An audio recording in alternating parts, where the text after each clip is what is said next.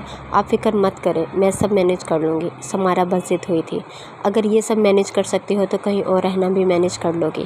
ابھی اور اسی وقت چلی جاؤ یہاں سے۔ میں نہیں چاہتا تمہیں دیکھ میری باقی بیٹیاں بھی باغی ہوں۔ میں یہی سمجھوں گا میری اب سے صرف 3 بیٹیاں ہیں۔ مجھے ایسی بیٹی کی ضرورت بالکل بھی نہیں ہے جس کی وجہ سے میری عزت پر داغ لگے اور میری باقی بیٹیوں کی زندگیاں خراب ہوں۔ کاظمی صاحب نے اپنی جگہ سے کھڑے ہوتے سمائرہ سمیت باقی سب کے سروں پر بھی بم پھوڑا تھا۔